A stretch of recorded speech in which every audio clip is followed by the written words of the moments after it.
Hey, everybody. Welcome to the Wrestling Through the Years podcast. I am the armchair QB Dizzle. Welcome to the show, Wrestling Through the Years. I am here with the man that makes orange pop, Dutchie. It's amazing. We've been doing this for 45 minutes, and we just realized we're not live. Yeah. And I'm here with the man that puts the E in Elix Skipper, was very underrated. Yep. Eric. What's up, guys? No Cleneth tonight. No Cleneth tonight, which is sad, but we're here for a big episode. We're doing our top 10 promos, most underrated talkers in the history of the business. So, guys, not your Cenas or your Rocks or your Austins or guys that are known to being great on the mic, but guys that never really got their fair shake with being good on the microphone. So we're going to get into that. Right before that, though, I'm going to cut a promo because I'm pissed off. And you know why. Because you're pissed off too, right? Oh, very much so. Like Eric doesn't know why. I'm praying to the Lord right now that Mark Shapiro and Ari Emanuel wake up with syphilis. So, and Ed Koshke too, because he's a no good bum. I love the WWE. I grew up on the WWE. I've been watching WWE and saying WWE fast like that for 20 years. I'd say about since I was 8 years old. Probably younger. Probably more like. I've been trying. Because you were exposing it to me since I was fucking one. Yeah. I mean, you were a couple weeks out of the womb when I had you in front of the TV. Yeah. Always been a huge fan. Always supported the company. Go to the pay-per-views. Go to the live shows. I tried to get your first word to be Goldberg.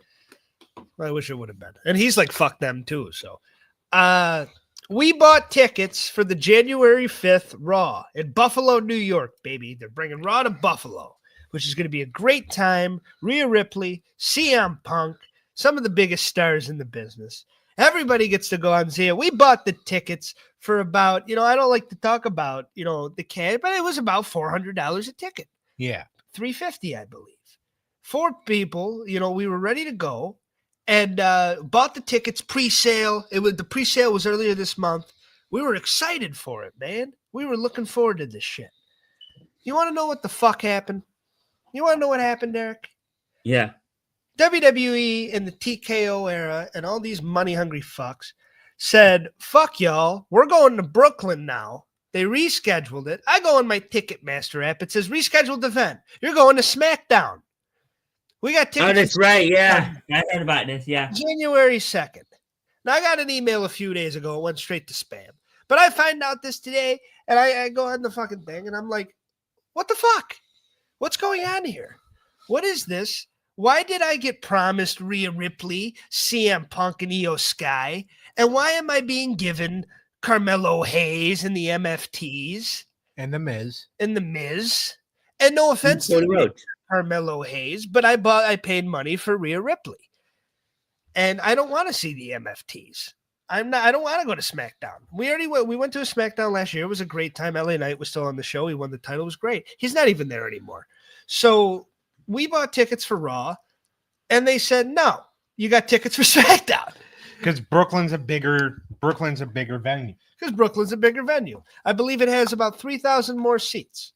So add that to the pile. There's your fucking cash. It's all about the money. And not what are you guys going to do?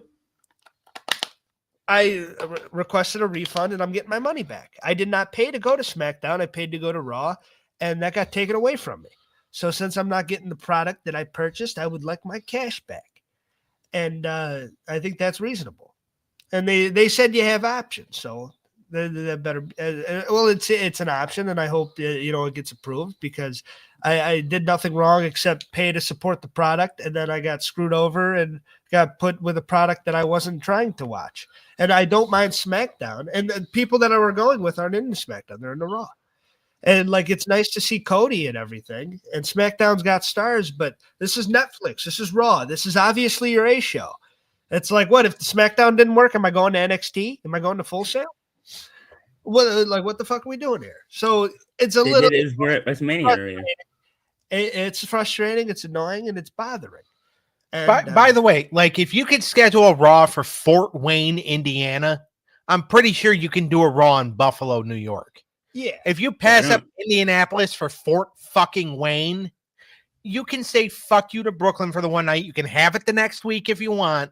Yeah. But give Buffalo Raw, you stupid pieces of shit. If there's a different excuse besides just a bigger building, then I could, and if that comes out, then maybe I will take that a little bit more reasonable.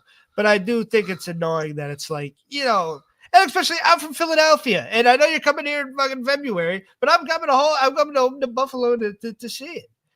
And what the hell is going on here?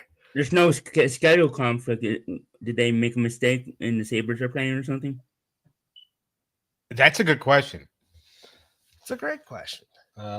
Give me a minute and I could probably look it up. I think that might have been. I heard that might have been.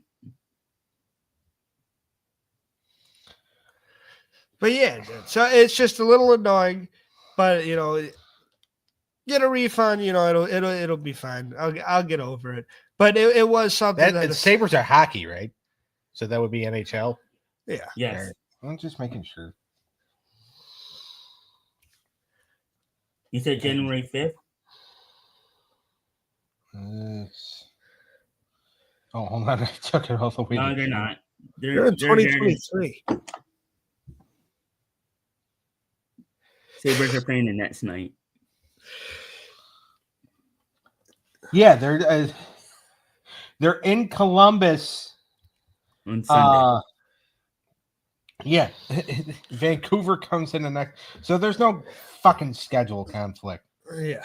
So it is what it is. We'll get on to our list, but WWE, for the love of God, and people are bitching about the ticket prices and stuff, and it's like, please, be for the common man. Do a little Dusty Rhodes. Because right now AEW is looking real damn good. And AEW seems like the company that's for the people. And then WWE seems like, are you ready? Well, give us your firstborn kid. And here's the thing. We're not, if somebody says, well, be like Vince, they're not telling you to poop on a head. They're telling you be fit. Vince McMahon, as big of a piece of shit as he is. He was fair. He was very family friendly. He wanted this to be a family friendly activity. Yeah, and he kept ticket prices affordable. Do you remember how much? And he never changed venues. I think altogether our tickets were $300-$400. The woman sitting over here in the recliner would know more. No, she didn't. She didn't remember. That's fucking years ago. But that was, for 5 tickets, I think it was like maybe between like $250 and $300. Yeah. I mean, and so Vince McMahon priced everything for families. Now, because TKO, they're taken from the UFC model, and Dana White, all he does is beat his family. Fucking, they're just like, well, fuck the families. We want it for the people that have money in their pockets. Trump's fucking up the country by, making stuff non-affordable for people. So we're going to do the same fucking thing. Yeah. Fuck you. All right. So and now, this whole ESPN and YouTube, don't get me started on that. Yeah. The whole country's money hungry, baby. But we're here to talk our top 10. Now that we got that off our chest, we're here for the top 10 underrated talkers of all time. I'm going to go first so I can steal all Doug's picks. And Eric's going second. Are we ready? Yep. You're going second. Don't worry about it. Yeah. I don't think I'm going to have anything Doug has. At least I don't think. I don't know. You really do like to fuck me. I do have 2 women on my list, so Me just too. to say that. Me too. Well, you don't have to worry about me having women on the list. My first person I have, number 10, Naomi.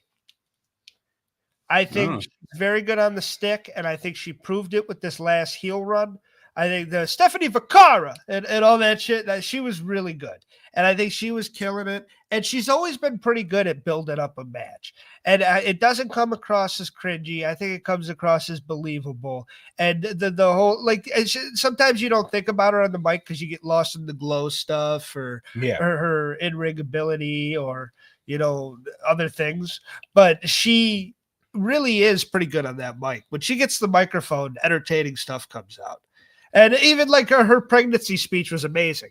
Yeah. And like the bloodline continues, baby. And all that shit. Like she's kind of great. and she's never really gotten her just due. So I'd say Naomi is definitely an underrated talker. That's definitely a good pick, especially with this heel run. Yes. All right, Eric. I'm gonna start with a woman. I'm starting with a female too. No, Bailey. you're not going yet. Dutchie. Oh, Jim the Anvil Neidhart. I always You think Eric was going to take that? no, but I figured he'd. and I even said my name. I'm sorry, but Doug will get mad if you pick his, dude. Even though, like, him being in front of you, like, he can still take yours later. It's not just because he's like, you know how it works out, right? Yeah, I know. Like, he could take yours after this. He could take your number one. I know what I have. I know he'll still fucking put it to me. So you go in second really doesn't mean that, but we'll do it for Dutchie, all right, Eric? Yeah.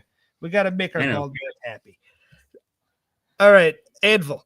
All right, Jimmy Anvil Neidhart. He was definitely a better promo than Brett.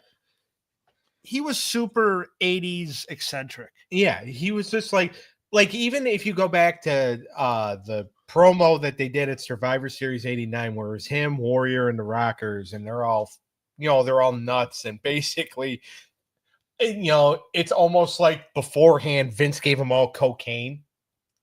And then fucking just said, all right, you snorted, pal. Now go cut a promo. Yeah. And Jim Neidhart just shouts, and he's just like, I hope we don't ruin your party. And then does his laugh. And he was always just very eccentric. And I like loud promos. Yeah. So, and I got a few of them on here. Absolutely. So he is a good loud promo. And he kind of made Brett more entertaining. Yeah, I just wish his daughter kind of followed suit and she knew how to cut a promo. All right, Eric. Bailey? I'm starting with a female too. As I said, Bailey.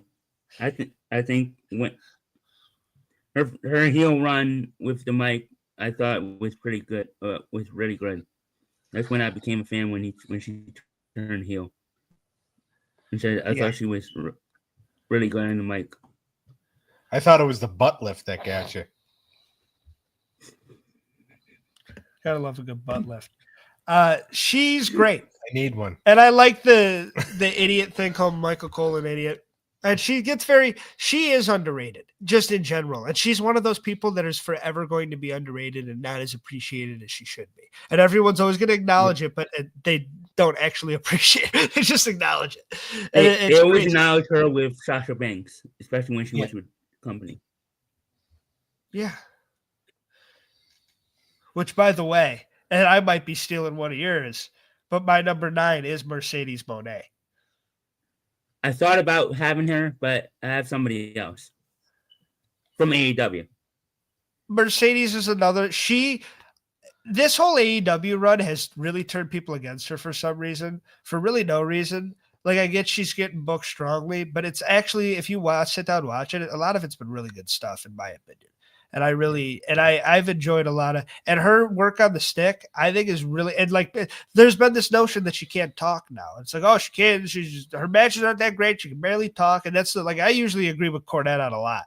That's one where it's like, no, I don't think she's a bust. I think she's actually added a lot to that company. You cannot, when you say bust and you put her and Okada in this, you're saying she works as hard as Okada? Fuck you. That's not the truth. She's working a lot harder than Okada.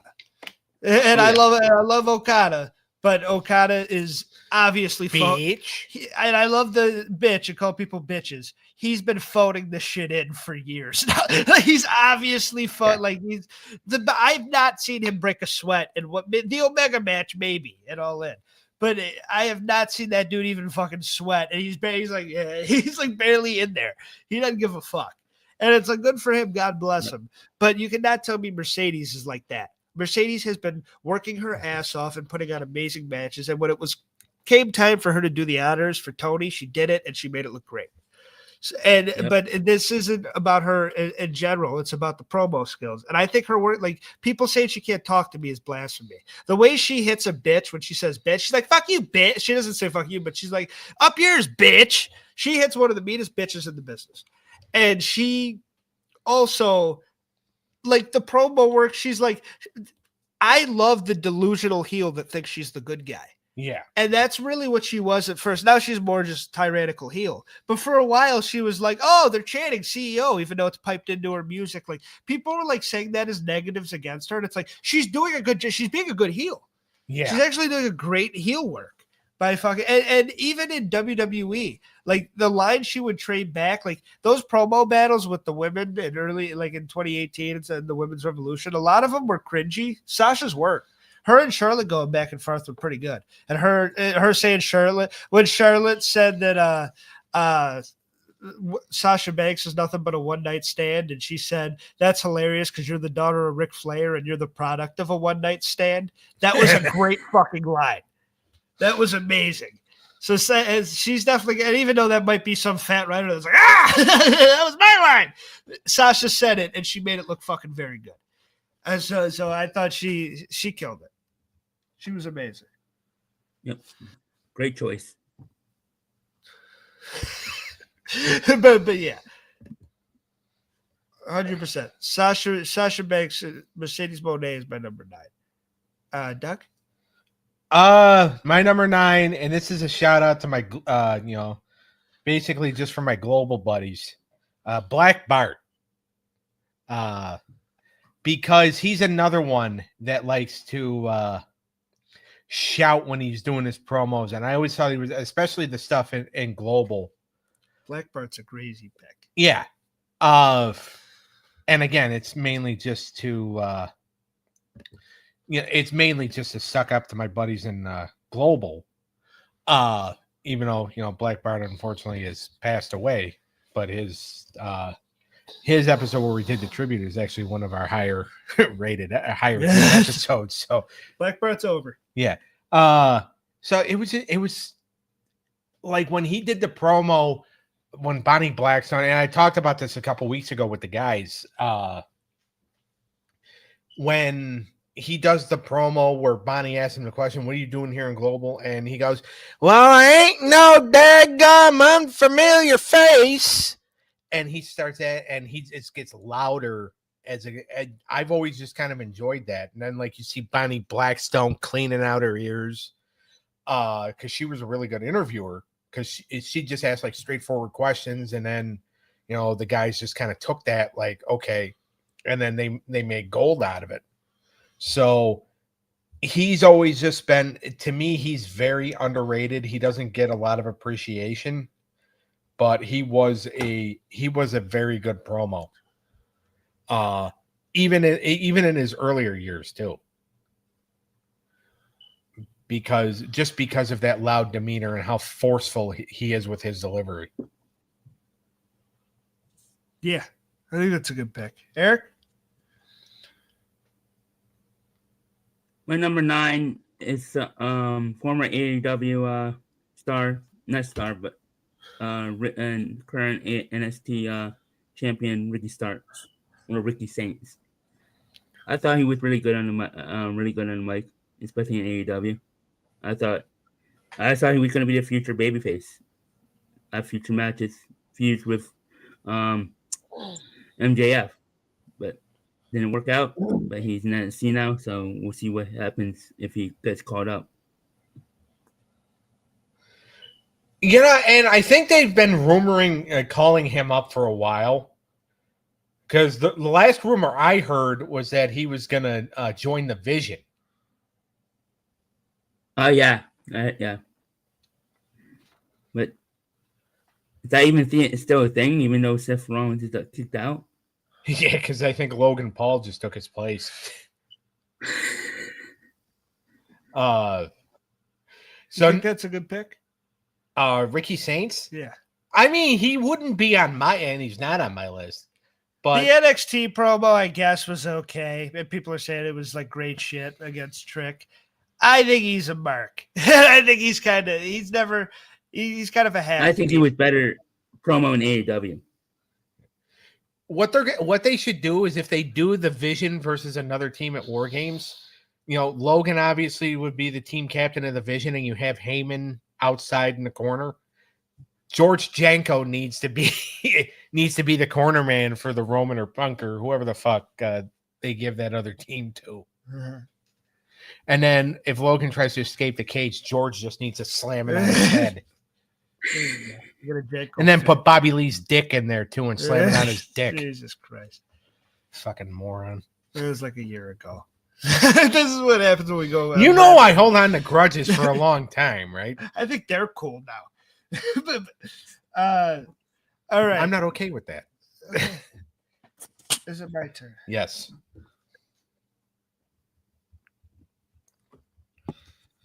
All right. For my turn, somebody that was taken away from us way too early and somebody that I really think didn't get to show his chops in WWE, and then he went to AEW and really got to show him, Brody Lee.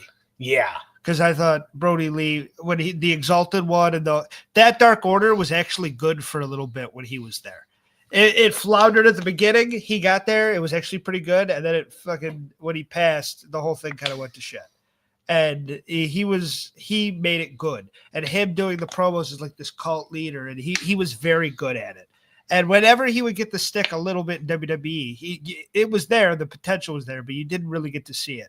At AEW, they don't get enough credit for giving guys, especially early on, a big platform to say some shit. And he was one of those that really got to like show his stuff. And he showed me how entertaining and good he was.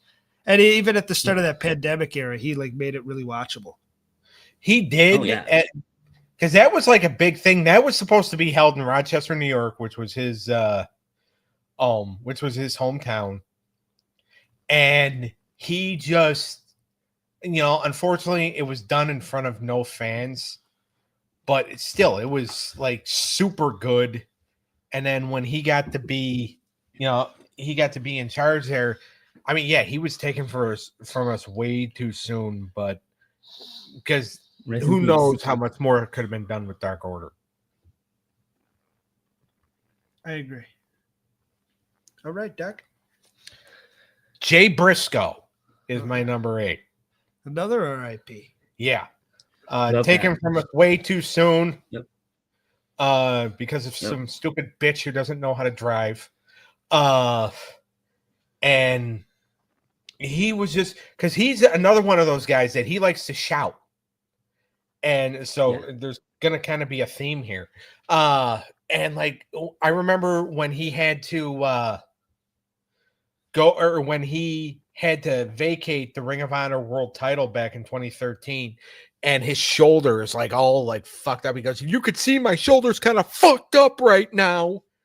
And then like he just starts screaming at Nigel. He's like, "Don't do this shit to me, man." Yeah. And he was just so fucking. He was another guy that was just eccentric because he shouted. Yeah. He has so much passion. Yeah. In his promos. So who do you think's better out of the brothers? Well, actually, I don't want. I don't want to ruin anything. So, but I do think that he was a great promo. I do like Mark nowadays. Yeah. Sharon thinks he sounds like an idiot, but Sharon thinks we sound like idiots. I think she's right on both things. Yeah. But when you get his flavor, when you're into the character, you're like, this is fucking awesome. And when he said that, MJF had a small wiener, that was really cool. Oh, a little kosher pickle. Yeah, it was awesome. But Jay was a damn good promo in his own right. I mean, the person that would know most about how small MJF's penis is would actually be his uncle. But anyway, MJF's uncle, by the way. Somebody please go. Sure. My number 8 is the former 2-time AEW World Women's Champion, Timeless Toni Storm. I think she's great. She's great. And I was thinking about her. I don't her. know if she's quite underrated. That's the only reason I didn't put her on my list. But because AEW is underrated as a whole, I guess she is underrated. But I think people that watch AEW realize she's the best thing on there. Excalibur, would you mind commenting on one of my orgies? She understands that TNT. You need a commentator for an orgy? Yes. And the TNT is a bit edgier. and that HBO Max is very edgier, and you're on HBO, and like Tony's like, hey, they're a little more PG and family friendly. Like sometimes they'll let Cody tell Rock to go fuck himself, but not very much. You could be dirty. And she is the one person. A lot of the guys just flip people off during matches and shit like that. But she really fucking plays on the raunchy side and makes that character the most entertaining character. With the Sasha Banks, right after the Mercedes Moné match, she was at that press conference and she's like, Mercedes, you're one of the greatest of all time. Thank you for taking great care of both your lips. You taste delicious. And it's like, Jesus Christ. And if a dude said that, I'd be like, holy God. If he was like, that dude's dick tastes great, you'd be like, what? But because she did the tombstone and she did the little spot where she has a meal. But and she referenced that, and even like, she's like, I'm the whore that they all adore and shit like that. Like, she is amazing. And she really like plays on the raunchy side to make it, and the whole tits out and the toss the shoe or whatever the fuck. Yeah. But she's great. She's great, and that's a great pick. Thank you. All right, time for me to blow one of my favorites, like I try to do on all these lists. 10, 9, 8. My 7 is the phenomenal one, AJ Styles. I thought about having him on my list, but I figured that you might have it, so I didn't. And it is one of the best of all time, and I do think he gets a lot of credit for being great in the ring. Yeah. I don't think he gets a lot of credit for how much he evolved on the microphone. Because I will admit, his early TNA stuff was kind of rough. And there was a lot of stuff, even though I like the hijinks with Christian, even though they kind of made him look like a boob. Yeah. But a lot of his stuff was kind of rough early on. When he got to WWE and he got to hold those mic skills, and he really like turned it like when he said Vince wanted a pit bull out of me, so that's what I gave him, and he turned into that pit bull on the mic and in the ring. He really leveled up, and he got even better. And his mic skill, like some of the shit, his shit against Cena, like Cena had beat up John Cena. Yeah, and his promo battles with Cena about how he works hard and Cena's a part-timer and all that. I remember Cena and Which, Miz, by the way, are true. But Cena and Miz did a thing, and Miz said something, and Cena buried Miz with one line. He's like, I gave you a microphone, and I gave you my presence, and you're going to say the same thing that AJ Styles has been saying for 6 months? And Miz was like, and it was a great line. But AJ was just so good at he can do comedy as a baby face, and like he really got to show that with Dom on this last run, and he can have fun and like say funny lines, but he can also get really vicious and be like, hey, this is, even when he just built up this Cena match and he's like, we don't need a build up, this is going to be good shit, and you know it. Now he did have that stumble on the mic, not on the mic, but in that backstage thing a few months ago with Dom. Yeah. But that happens even to the pros. He has gotten considerably better, and whenever he grabs a microphone, it's pretty entertaining. And that didn't always used to be that way. And like him and Morrison kind of had the same mic skills for a while. Yeah. And Morrison never really evolved. He's funny, but he never really evolved. And AJ really did. Yeah. AJ is just one of those guys that like it took him a while to develop his mic skills, but once he did, yeah, he became entertaining from then on. And he's always good at building up a match. Yeah. Like he did the Mark Henry fake retirement, and he still made it fun. And we saw the ugly ass suit, though. Yeah. He went for a pastiche blue. But, all right, Doug. I don't know what I just said, but go 7. All right. Go 7. Captain Louis Albano. I'm Captain Lou, and I'm talking to you. Well, I mean, I'm not Captain Lou. But he's another guy, like, he didn't necessarily shout so much, but he was just like, some of the stuff that would come out of his mouth, it's like, what are you talking about? Yeah.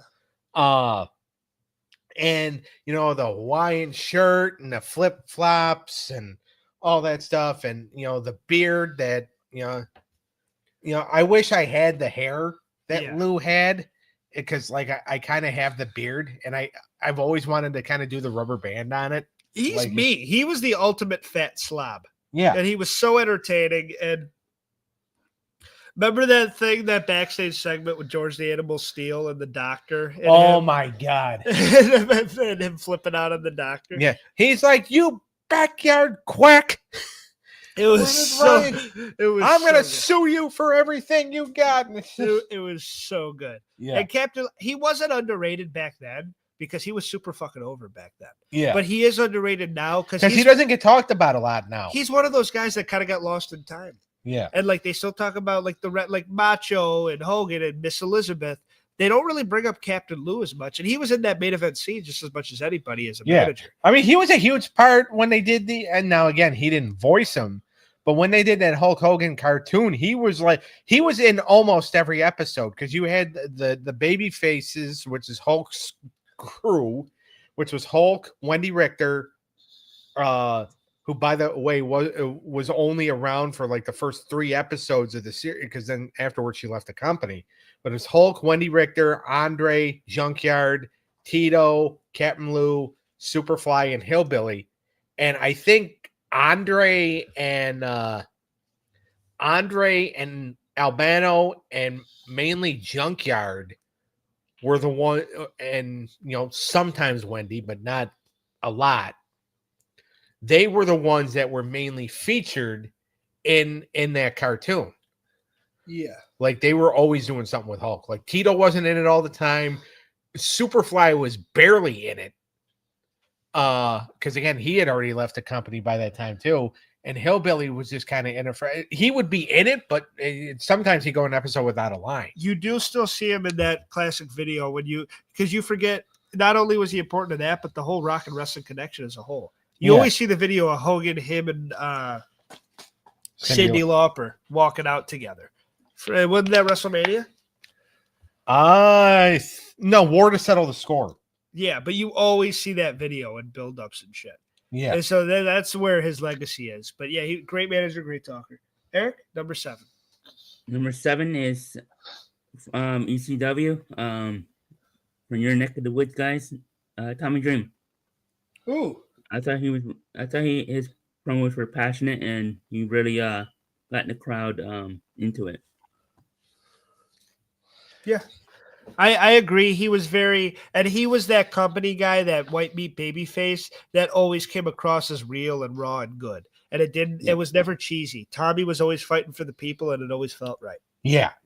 Because he was one of the people. He was basically, there you go. He was a less, not as fat Dusty Rhodes. Because he was another common man. He really was.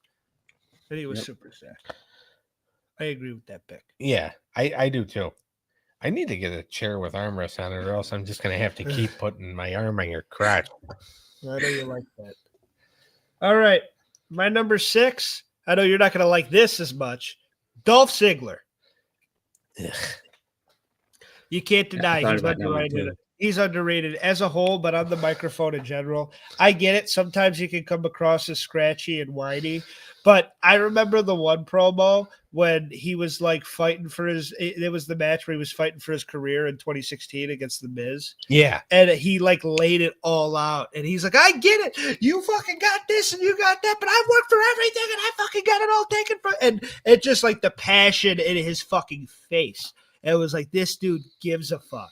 And we can't lie, the whole "it should have been me" stuff was kind of fun with Kofi at first. He would go on to do it way too much, but it was a lot of fun. And I do think like he's one of those passionate guys that when he gets on the mic, he's another loud one that really fucking like he'll give you his whole like lungs. Yeah. He gives you his whole heart and soul. I think he's very underrated. And there's been several times where he just he picks up the mic and it's like, Jesus Christ, I forgot how good Dolph was. Yeah, I don't like the guy, but he was very, especially like when the company was willing to push him. Yeah, which wasn't often. Yeah. All right. Eric or Doug? Oh, yeah. My number 6, General Skandor Akbar. Another kind of shout out to the GWF fellas because he was a GWF guy. But, I mean, his mic work goes all the way back to the territories. And it's funny because, like, in the early 80s, he was in just about every territory. So, but he was another one that, like, and he would always, come up and he'd offer you the money, and then like when somebody thought they had the one-upsmanship on him, he proved how smart he was, and he would pay.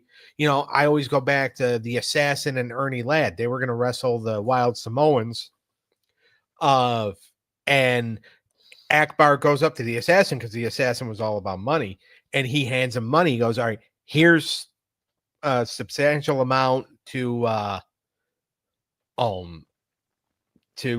screw over Ernie Ladd tonight. Oh, and here's extra money to not tell him and screw him over before the match." Because Ernie Ladd had even said, he's like, "I would have upped the offer in giving you more money." And Assassin's like, "Yeah, but I was offered even more money by Akbar to not tell you." Yeah. So Akbar he was very smart and very sneaky, and just especially in his promos, like when he would come up and be like, "Well, let me tell you something there, Mr. Mercer," or when he would talk to Craig Johnson, he'd be like, "Let me tell you something, Mr. Johnson." And it just kind of go into he spoke very eloquently and always was speaking very polite, and then he would get all fired up, and it would Very good. he wouldn't be polite anymore. It's a good pick. Thank you. Old school. Yeah. All right, Eric. You're number 6. Number right? Where's it number say? 6, right? Yeah. Roman Reigns. Acknowledge me. He's great now. He's came a long way from suffering succotash. I'll give him that. Yeah. The trouble mostly this decade, Roman Reigns, the trouble. He came a long way from Cena bitching him. Yeah. It's fucking, hey, if you're gonna run this place, kid, you better know how to do a promo. This is called a promo. If you want to be the guy, you got to learn how to cut one. That's so scathing. He's so fucking killer, dude. And that's why he's been really good at the mic lately, especially during Trouble Chief and Roman got his character down, and he's perfect in it. And his talking has gotten tremendously better. The way Roman fucking spits on the mic, and the way he walks around, and he's the most over guy in the company whenever he's there. Yeah. So every 6 months. Yeah, Roman's huge. You got to acknowledge the Tribal Chief. All right. My number 5. We're halfway there. Whoa! Young has no hair. Mm-hmm. All right. Number 5, I have a man who's actually a really good promo, but he kind of gets, symboled. He kind of gets put into one word, which is damn. Ron Simmons. Ron Simmons is so good. If you look at his early WCW babyface stuff, and even when they let him cut a promo with Doom a little bit. But the Nation stuff, even though I didn't love and they talk about those faction wars with the DOA and the Nation like it was classic TV. It wasn't. But his promos were really good. And him as the leader of that faction, he was good at cutting promos at the beginning. When him and Rock were kind of going at it to see who the leader was, and I remember that No Way Out in Texas, when Michael Hayes is just like, I got to start, and let's start with the leader of the Nation of Domination. So Rock takes the microphone, and he's like, well, and Farouk just looks at him and says, man, you're just begging for me to whoop your ass, aren't you? And then he starts talking, and then Rock is playing with his nipples. The same way he was playing with his nipples when DC tried to tell him that they didn't want Henry Cavill back to play Superman. Rock ignored that too. But it's just the way Farouk would just be like, I'm going to kick your ass. It was pretty good. Yeah. It was pretty damn good. I loved it. And I always loved it. And like I said, he kind of gets boiled into the damn. And even though it's one of the most iconic lines in wrestling history is his damn. Yeah. But in his other characters in the past and his other roles, he was damn good. And he could always cut a great promo. I'll never forget when we got to meet him. And you looked at him and said, I need a damn. Yeah. Damn. And then when I looked at him and said, I've never seen you without JBL. Especially the last few years. He's like, well, you know what? Some days you just have to tag out. And I'm like, I'm not disagreeing with it. I'm just saying it. Yeah. And it was funny. There's a fat dude talking to somebody else. And after he did the damn for me, this other dude was like, damn. And then Rod looked over to him. He's like, quit stealing my shit. And then it put the cherry on the fucking top for Yeah. me. And everybody laughed, and it was so good. He's like, quit stealing my shit. It was so good. The only thing that I felt bad for Butch Reed because Butch Reed was there. Nobody gave a fuck about Butch. Yeah, and R.I.P. Butch Reed. Yeah. I do feel bad too. Yeah, But Ron was such a fucking legend. oh yeah, And you got your Doom fans still. I'm sure that he got a lot of love at that convention later on. oh yeah. I mean, I'm pretty sure his lines were bigger than Disco Inferno's. Fuck Disco Inferno. All right. Disco Viva. Yeah. Anyway, All right. All right. Before you get us kicked off air, you're number 5. my number 5 is Mark Briscoe, Okay. the leader, or at least I think he's the leader of the conglomeration. Yeah. He would be some weirdest fucking group of all time. Yeah. Is Willow Nightingale even part of that group anymore? I think I don't know. She's hanging out with Statlander now. Well, Statlander and Harley Cameron. Everyone's hanging out with Harley Cameron. Is she? She's that baby face that just pops up and tags with anybody that needs a partner that week or anybody that needs some help. She's like, oh, you're a baby face, let's go. Or even you're a heel, Mercedes, let's do it. She doesn't give a fuck. She'll work with anybody. And I love it. Yeah, it's just funny. It kind of reminds me of back in like the early days of TNA. Whenever Raven needed a mystery partner, you'd always see Sandman standing in the crowd. And that's like the only time they would ever book Sandman on TNA because they always did like those per appearance deals. Yeah. Sandman would disappear for 6 months, come back, be Raven's partner, disappear then for like another 9 fucking weeks. Raven needs a partner. Okay, Sandman, you got to come back. It's like, I mean, not that I'm really trying to compare Harley Cameron to Sandman because I don't know. I don't know if she can hold her liquor like he does. That would be a fun drink. But she'd give more liquor to the puppet. I wonder if that was real beer with what he was drinking too. Yeah. He lives Sandman? I've met the man. He lives the gimmick. Yeah. That dude is Okay. always either drinking a beer or smoking a cigarette. And that's the only 2 things he knows how to do. By the way, nicest man in the world. I love Sandman. Okay. And by the way, he knows how to wrestle. Even though some people say he doesn't know how to wrestle. Yeah. I love Sandman.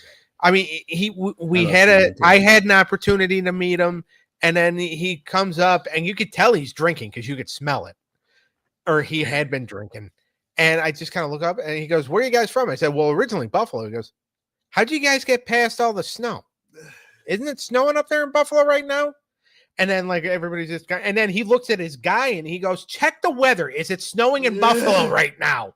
And I said, "Oh, well, we live in, North Wales, PA. Now we only live like 45 minutes away from here. We grew up in Buffalo." He goes, "Oh, that makes more sense."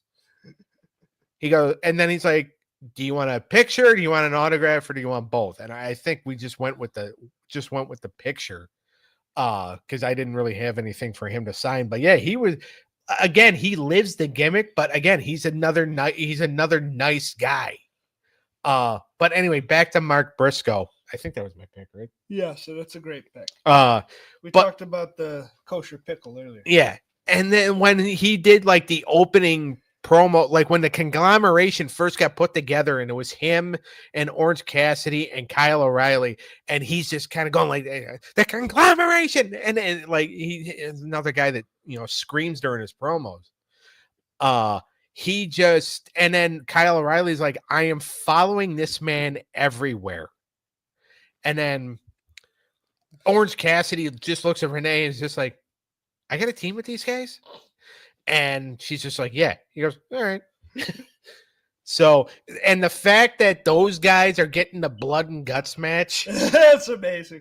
like, did you guys see like how they set up blood and guts when Mark Briscoe's just like, "OC, tell them what we're thinking. Tell them what we have in mind." And Orange Cassidy just takes the mic and he goes, "Blood and guts." And Is that this week or next week? This upcoming week coming up, I believe. So I love them. Yeah. So good for them. So it was, but yeah, it's just like Orange Cassidy. He's just like, I really don't want to do this because that means I have to try. That's still my favorite fucking Trent Beretta and fucking he's gonna try. He's like, no. I love Murphy. And then it was Chuck Taylor that said that, and Trent Beretta's just like, we don't know that. Don't hype anything up that we don't know is gonna happen. He's gonna try. I love Chuck Taylor. He almost made my list. Chucky D. Yeah. All He's right, awesome too. Eric, who's your number 5? Brass tacks.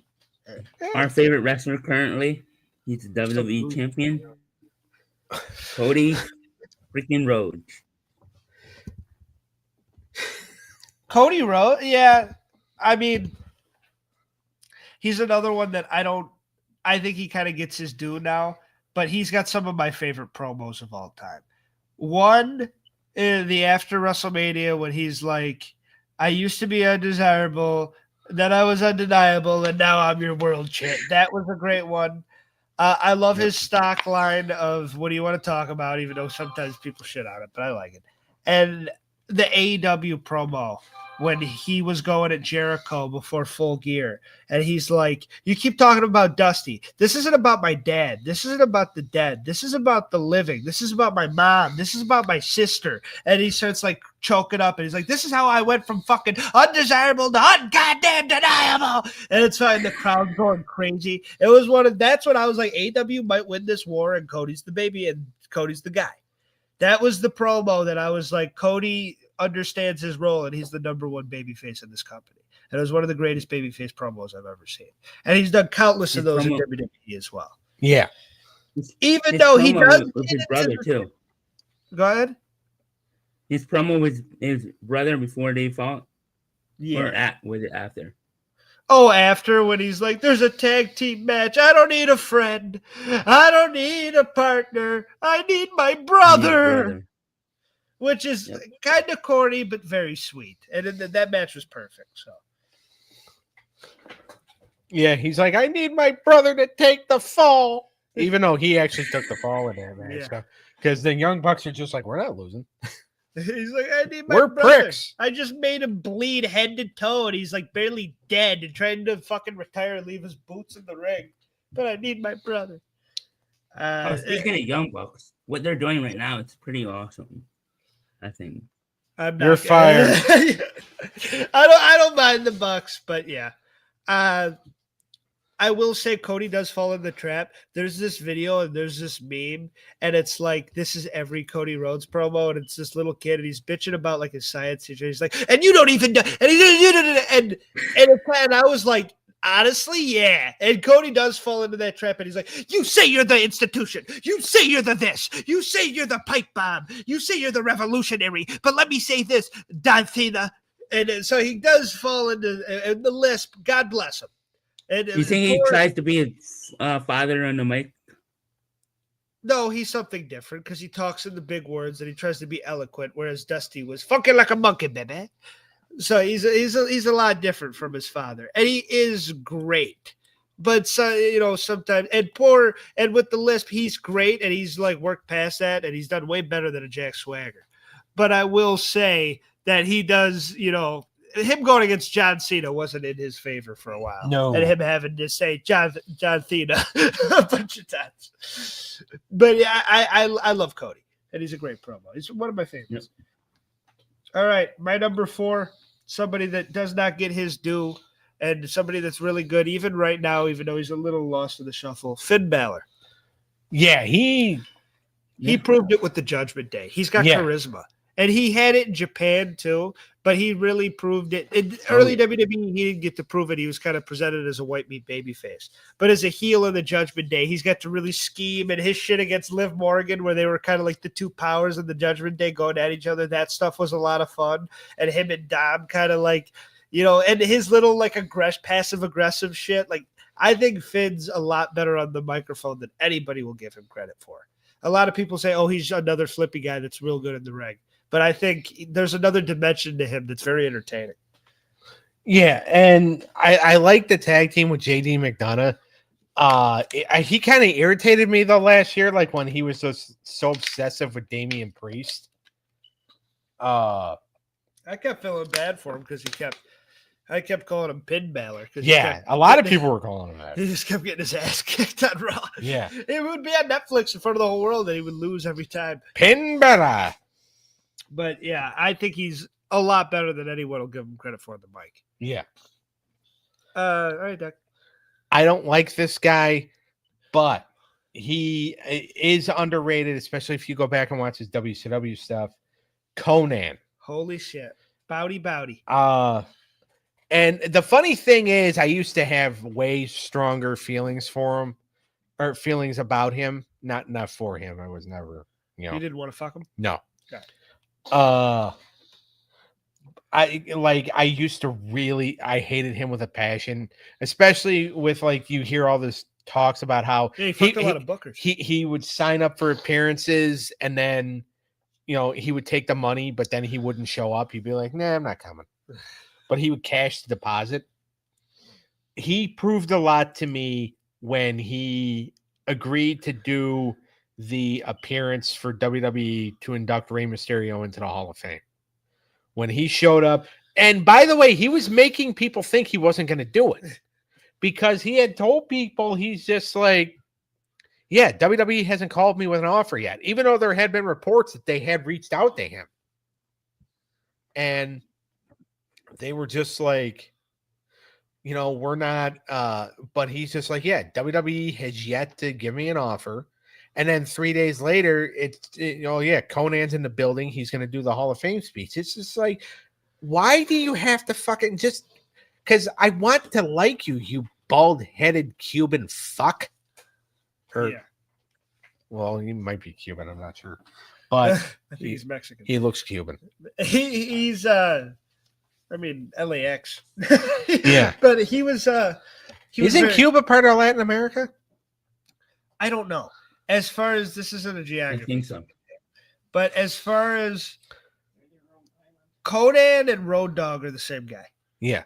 To whereas super over and a super over era, like so many people watch Conan do great promos and get great crowd reactions for a long time. He was a big part at like 97, 98, like especially the Wolfpack shit. Conan was super fucking over. Yeah. And whenever he would show up, like it was a kind of a big deal. And just like Road Dogg, he would hype the fucking crowd up. And he was so fucking over. And all his catchphrases, everybody knew. And everybody loved him. And he just and he doesn't get talked about as much. And I agree. He's very underrated promo. Because he would come out and the crowd would go bananas. They would sometimes give him, they love the Wolfpack in general, but a lot of people were more excited to see him. And he was the one that would always end up having to do the jobs and stuff. Yeah. But they were always more excited to see him than they were excited sometimes to see like Lex Luger. His reactions never beat Sting's reactions, but no, probably not Nash much either. Well, sometimes. But that's why they always gave Conan the microphone first if they did a group promo. Yeah, he was the best at warming everything up. Yeah. Very Road Doggy, in my opinion. All right, Eric, you're number 4? Number 4, The Undertaker.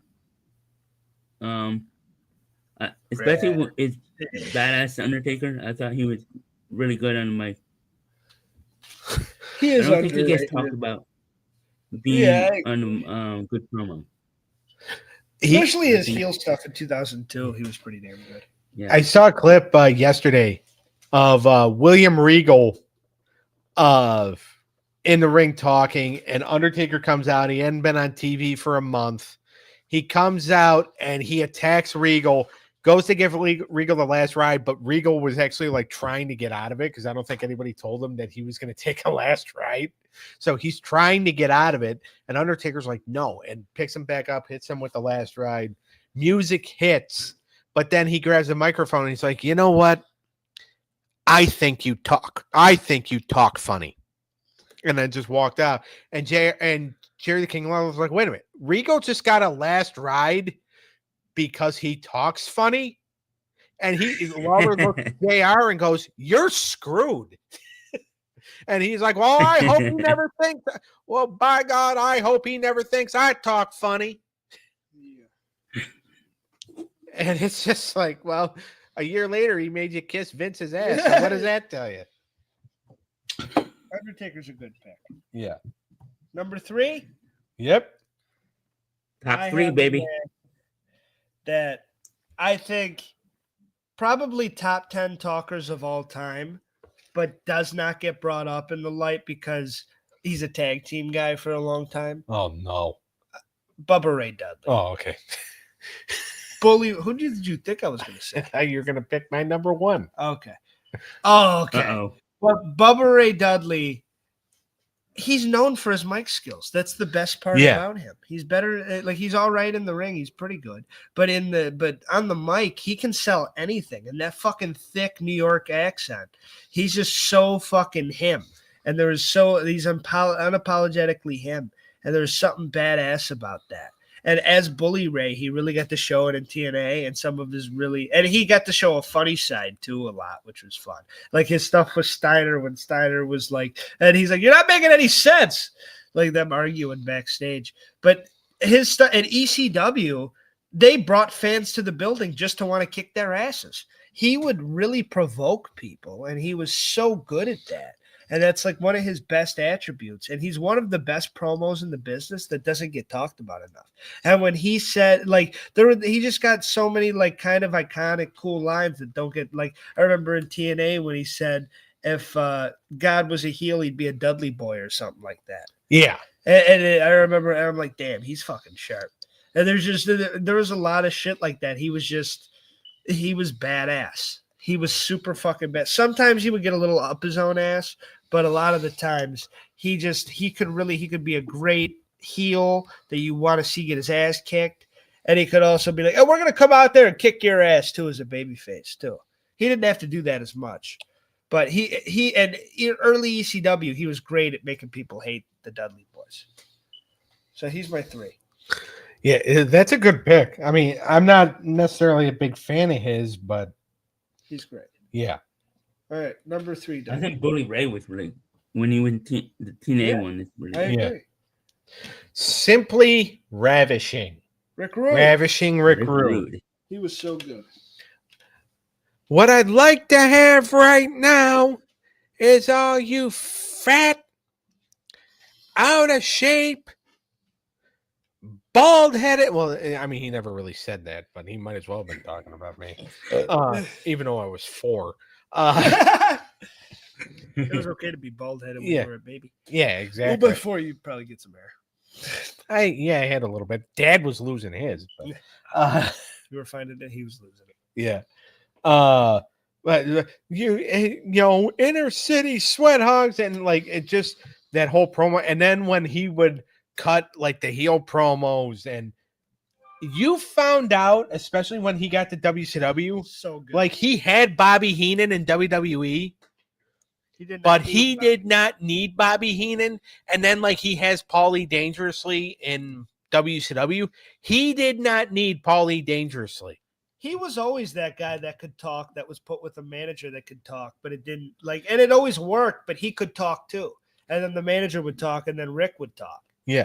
Well, even back in the world class days when they put him with Percy Pringle, Paul Bear, by the way. Yeah, that's 3 of the best managers ever you just listed, by the way. Yeah, and exactly. Paul Bear, Paul Heyman, and fucking Bobby Heenan. Right. That's the Mount Rushmore of when you add fucking Miss Elizabeth. Yeah. And especially like Mount Rushmore of managers that can cut a promo. She's not. And then Captain Lou. Either Captain Lou or Cornette or whoever. Oh, yeah, Corny. But, and in world class, like Rude could still cut a promo. Now, he let Percy Pringle do a lot of the work for him. Yeah. But he's still... Like, he was one of those guys, you gave him a manager, but that's just because, like, he's the top heel, and top heel should have a manager back in those days, but he really didn't need anybody. In WCW, he needed Medusa, and that's it, because Medusa was, you know, he was, in his mind, the sexiest man alive. Medusa was very good looking, Medusa was very good looking back in those days. Just leave it there. Yeah. And So so that's what he needed. He needed a good-looking woman to back up the fact that He could get there are this. women that want to fuck me. Yeah. Not me, but him. Well, your bodies look a lot different. Yeah. His Uh, abs, and he was in great shape, and he let everybody know it. And he's the definition when you like look at a young guy, it's like, hey, welcome to the company. You're going to be a cocky heel. You look at Rick Rude to study that. Yeah. When you see how to be the best cocky heel, he's one of the greatest. Him, Mr. Perfect, greatest cockiest heels of all time. Yeah. So good. he was just one of those guys, especially when he did the mic. And you know, when he was the international world champion and would wear the suits and all that. And I remember he did a sit-down interview with Tony Schiavone, and he was just like, Tony Schiavone goes, Rick, thank you for inviting us into your home. He goes, Tony, you are always welcome in my home, but you need to call first. And it's just like, and Tony's like, don't worry, I will. And it's funny, his promos are so underrated and good that it's not only helped the wrestling industry, but when you think of MMA and one of the best talkers that got people interested in fighting, Chael Sonnen, you look at Chael Sonnen's Octagon interviews and stuff, a lot of what he's doing is just old 80s Rick Rude. Yeah. A lot of it's just old Rick Rude. And it's good stuff, and I'm sure Rick didn't mind. And it's other old wrestling heels, too. It's not just Rick Rude, but a lot of it's Rick Rude. Well, yeah, because how many times has he used the sweat hog line? Yeah. And he would talk about his abs, too, I believe. Yeah. So there's quite a few Rick Rude lines in there for Chael. That helped another industry and bring a bunch of fans in to come see people kick each other's ass. So that's how good his promo is, that he didn't have to, he influenced other shit. So, because he's one of those guys, again, not only the toughest guy in the room, because, when he would get all worked up, he wanted to kill you. Yeah. There's a story one time of Paul Heyman riding in the car with Rick Rude and Steve Austin, and Steve Austin kept using GD, the Lord's name in vain. And Rick Rude goes, pull over the car, Paulie. And Austin goes, is there a problem, Rick? Steve, can you please not use the fucking Lord's name in vain? And Paul Heyman's just like, it was just ironic hearing this guy say this, because Rick Rude looked at the 10 Commandments as a suggestion, not as a rule from God. Yeah. And I've used that line a few times, since, because it's just a good line. And then Steve Austin's just like, well, gosh, Rick, I don't want to upset you, so yeah, I'll do that. And he goes, thank you very much. He goes, you're goddamn welcome. and Rude's just like, argh! It's fucking amazing. That's amazing. It's one of my favorite stories Heyman's ever told. So I love that Broken Skull. Yeah. Or whatever it was called. I think it was still the Stone Cold podcast. Right? I think so, but it got ruined when Paul Heyman brought up Brock Lesnar, and Austin just didn't want to hear it. But did he not? I don't remember that part. He's just like, what? You're gonna goad me on my own show, try to get me to wrestle Brock Lesnar? And Heyman's just like, yeah. All right, Eric, number 3, baby. Number 3, Diamond Dallas Page. So good. I thought he brought the crowd into the crowd was always into him, especially, and he kept it simple. His promos were simple. Yeah. I think we all have amazing lists, by the way. But DDP's a phenomenal pick. That fucking New Jersey accent and the whole him. He just had so much. The kids call it aura nowadays. When he would come out, and he kind of looks like a trailer trash dude, but then he had a hot ass wife, and he's fucking doing the diamond cutter shit. He's like, yeah, and he's like, I'm gonna. What was his catchphrase? Bang. Yeah, bang. And he hit the bang, and he said a couple other things too. Oh, it's like feel the bang, bang, or it's me, it's DDP. I remember the 2015 Royal Rumble. When Eric and the rest of the assholes in Philadelphia were turning on the match because Daniel Bryan got eliminated. Diamond Dallas Page came out and he was like it was such a nice surprise. Yeah. And it's just like, all right, maybe this will take away from the fact that Philadelphia is full of pussies. It didn't, but Rey Mysterio. Rey Mysterio. Fucking no, Rey Mysterio felt that in Pittsburgh, not in Philadelphia. That was a year before. Okay. So it's a That's when Pennsylvania. they were Pennsylvania expecting thing. Daniel Bryan and they didn't. Yeah, see it. even though Daniel Bryan posted on Twitter, he's like, hey, guys, I have a match earlier in the night. They're not putting me in the Rumble. Yeah. And it's like, oh, he's working us. He's gonna be in there because we cheered for him 3 weeks ago. Fuck off. Fucking Pennsylvania pricks.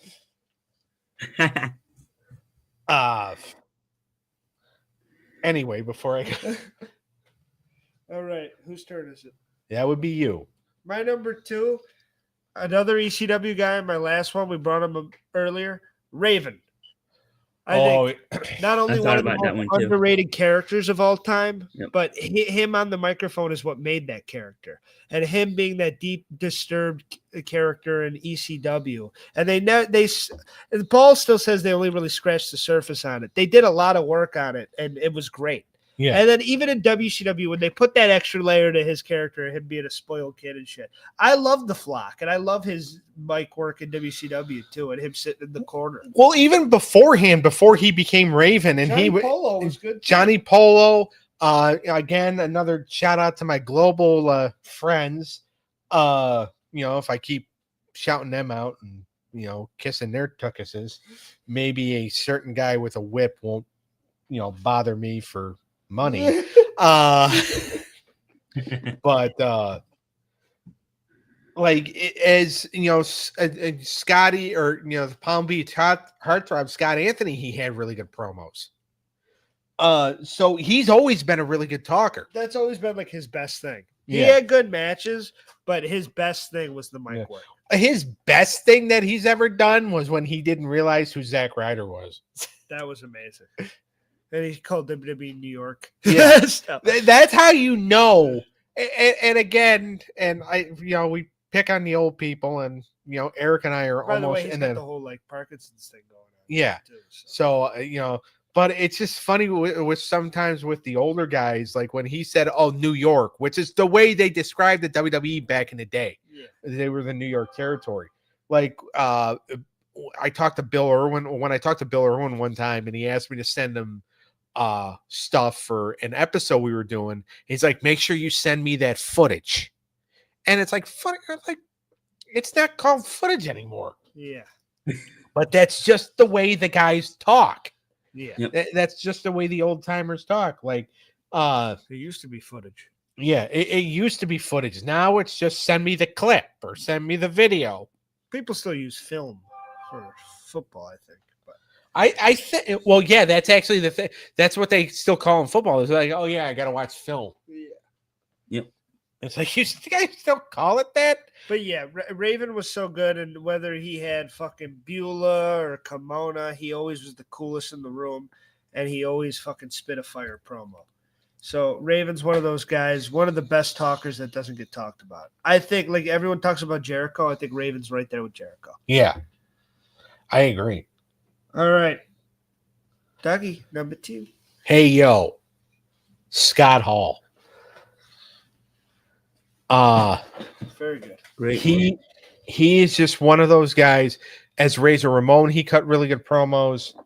And obviously, as Scott Hall, one of the outsiders, when he would do the bit beforehand and he'd be like, it's survey time. He was just so good. He was just like Rick Rude was. He was the entire package because not only could he work in the ring, yeah, but he could cut the promo. He could bring you in. That group had a lot of great talkers, the NWO, and he was always the best. It was him and then Hogan, because Hogan, but he was better than Hogan. Like Hogan, yeah. And that's because Hogan, to how good he was, because Hogan was great. Because Hogan could always cut a promo. You could say what you want about his wrestling skills, and you could say about whatever. Hogan knew how to cut a promo. Hogan knew how to captivate people with his words. But it was him, Hogan, Savage. Kevin Nash was pretty good too. Yeah, he was. Like we talked about Conan, how he was good. Buff Bagwell got better. Steiner got really good. Steiner got really good. Kurt Hennig was okay. Lex. Lex was never a great promo. No. Uh, He was all right. He could do the job, but he wasn't good enough to be underrated. yeah. He was okay, but it did the job, but it was never like, oh my God, that Lex Luger promo. Did you hear what he said? You were never captivated by a Luger Yeah. promo.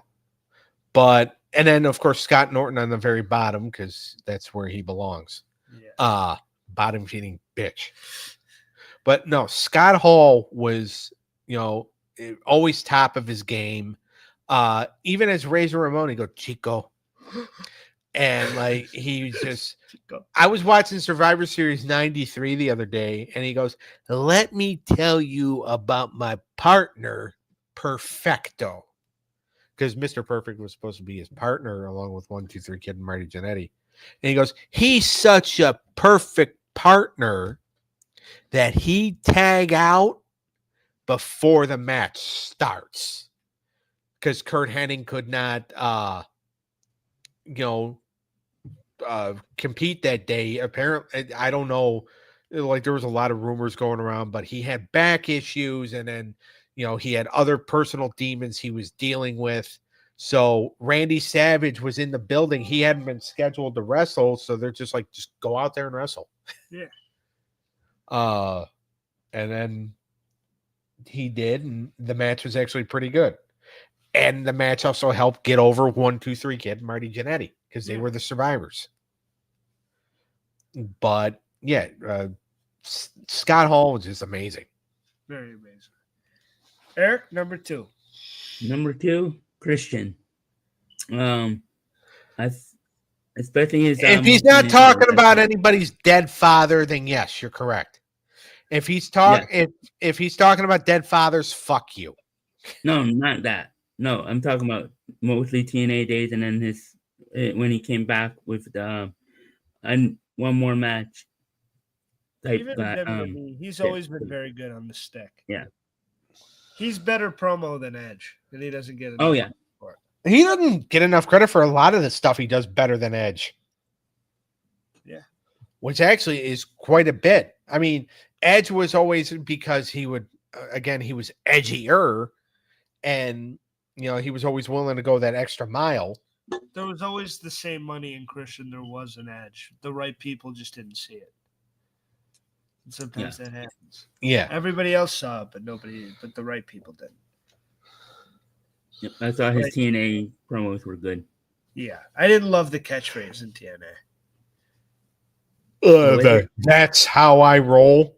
Yeah. Yeah. That was kind of cringy. What's funny is I'll always go back to a couple of things he did in his earlier TNA stuff, like the Christmas Eve episode they did. Yeah. And he comes out at the beginning. And by the way, Impact's only like an hour at this point, right? Yeah. But he comes out and he cuts like a 5-10 minute promo, and he does this thing where he's got all these gifts, and he puts on a blonde wig, he puts on Jarrett's sunglasses, he puts on the t-shirt that says "Don't piss me off," and Christian goes, "Wow, that's money." And then like he just imitates Jeff Jarrett. And then a few weeks later, when Eric Young and AMW and Jeff Jarrett and Monty Brown all come out and they're mimicking Sting, and Christian comes out, and I got some good news and I got some bad news for you guys. The bad news is you're embarrassing yourselves and you look like a bunch of jackasses.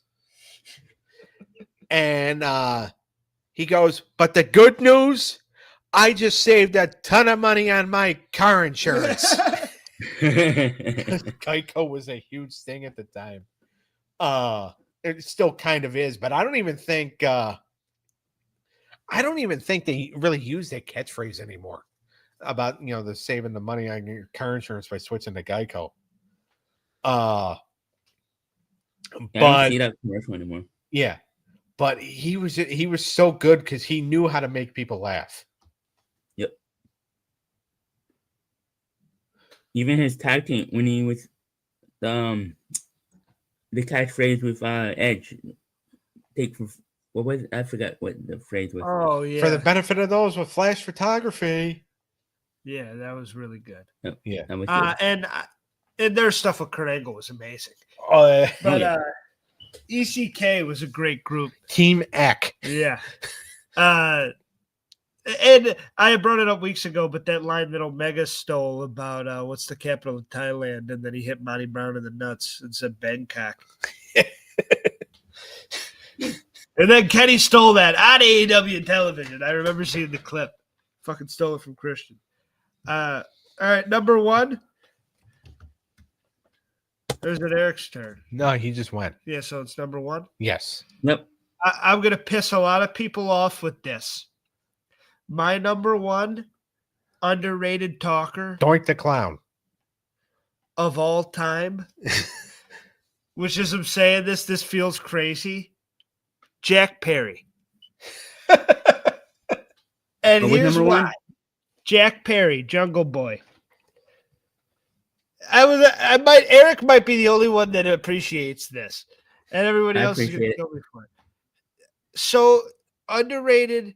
After the Punk stuff and the scapegoat shit, his promos were exceptional. And him doing this cult like Jesus thing and like we're going to have a new way and shit, I really enjoyed it. And there's something about that kid when he talks, like he can really put on a good, passionate heel promo, or he can be like that baby face. It's like, I'm going to come kick your ass.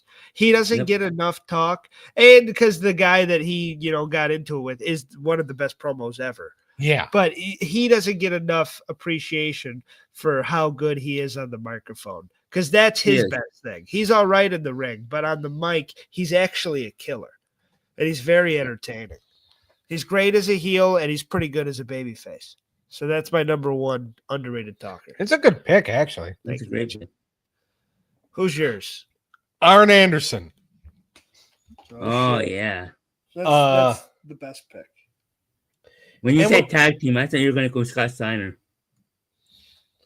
I thought about it, but Arn was so good because, I was there for, I remember watching when he did his retirement speech, and oh, it's so good. Have my spot. Yeah, and then. Even the other promos where he would just go off on certain things, and it would be the soft spoken, and he didn't really shout that much. I mean, he would shout from time to time, but even when he did the promo where he said he had to go in for neck surgery, and he's just like, Gene, around Halloween Havoc, I injured my neck. The C, whatever vertebrae in there. And I've had to go to, and I've been needing surgery for a long time, but I had the issue, or the Horsemen have had their problems, and I did not want to go. He goes, I remember back when the woman who raised me, my grandmother, she was diagnosed with cancer. And then I asked her one night, I said, Granny, why are you doing this to yourself? She goes, son, I had to make sure that before I passed on, I had to make sure that you were really the man that I thought you could be. And I see now you are that man. And he goes, and she went to sleep. She went to rest that night. Never heard from her again. He goes, now it's time for me to go, not die, but it's time for me to go. Because now I know the Horsemen can be the men that I think they're going to be. And I was just like, damn. Yeah. His shit was heavy. And he was another like a Jake Roberts. He didn't have to yell. Yeah. And he would always get his fucking point across. He was very good. Yeah. That's a great pick. Eric, close us out. Kenny Omega. What? I think he's a real good promo, especially. Oh, get the fuck with that au revoir shit. Good night, au revoir. I like it, but well, I'll give him this. Now I feel bad about picking Perry. We ended up Perry and fucking Omega. Here's the thing. Here's the thing about his pick. When he was with Don Callis and they had each other to kind of work off of, now Callus is a hemorrhoid that can't get off Omega's butt crack. But like when they were together, The mutton chop gang. yeah, when they were all together, it's just like, okay, you know, they could play off each other. They had really good chemistry when they were together, when they were a team. And Omega's promos, he wasn't necessarily as Callus was cringe. All right, still is. The fact that you know, when I have to see him on the television, you know, when we have AEW on, you know, I get diarrhea. But like Kenny Omega isn't as cringe as like the Scum Fox or those other two bald goofs that were in AEW for a while, and then WWE hired them back, and then WWE realized they suck, so they got rid of them again. So like Kenny, as far as like, you know, that part of like the Bullet Club or the Elite or whatever you want to call those idiots, he was the least cringy part of them. Yeah. Was he a great promo? He was okay. He's probably maybe a 7 out of 10. If he had like a really good issue to talk about, so maybe like a 6.5, 7 out of 10. So I guess you could consider that underrated. But he's not like he would probably crack my top 50. Yeah. He's all right. Yeah. I think he cut some passionate promos, especially when he was sick. Yeah. I mean, if you want to hear more bad takes from Eric, tune into the cartoon show tomorrow. Well, if Eric says more than 6 words for every one of his answers. But he's great. I'm trying. We missed him when he was gone. I did actually. So quit being a meanie boo boo. All right. That's my gimmick. Does everybody want to know what we're doing next week? It would be lovely. We're doing Clash of the Champions Seasons Beatings. Is that available? Yeah. Then we're going to do that. That's what's the main? It's December 7th, 1998. There's 8,000 at the UTC Arena in Chattanooga, Tennessee. Chattanooga. And we got Ric Flair and Barry Windham against the Midnight Express. Yeah, that's the one before Starrcade when he has to wrestle Luger for the title. And we got Animal. So what is it? Clash of Champions? Clash of Champions Seasons Beatings. Okay. Dr. Death versus the Italian Stallion. Main event anywhere on an episode of Pro. So we'll see everybody. What's the main event for that?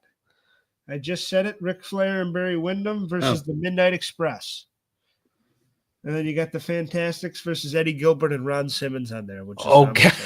Nice. But, that ought to be good. The 2 tag matches are going to be good. Yeah. So we'll see everybody next time. Doug, what are you doing for the cartoon show tomorrow? All right. So tomorrow we are on episode 14 of Animated Hour of Power. And we're getting down to the nitty gritty where everybody's starting to have their first matches already, all the cartoons. But tomorrow on Animated Hour of Power, we got Mike, Lou, and Og versus Marvelous Misadventures of Flapjack. I keep misspeaking. Mainly because the guy who gave me this apparently forgot to put the miss in front of the adventures. Sean. I had a hard time finding any names. But it was not Eric this time. Also, Magi Adventures of Sinbad versus Hell's Paradise. Dexter's Laboratory versus Freakazoid. And the main event is Justice League versus Death Note. So that's going to be a very interesting show tomorrow night. Looking forward to a couple of those battles. Mainly because I don't have to judge them now that Eric's back. I can just rabble off for a few minutes, give a little rinky-dink introduction, and then just let the guys go off. You lazy fuck. All right, we'll see everybody next time. Eric, please do the show. Taking your shorts. And we love you guys. Yeah. Yep. Love you guys. Don't forget to starch my shorts too. Bye-bye. Oh yeah, that's right. From the Showdown.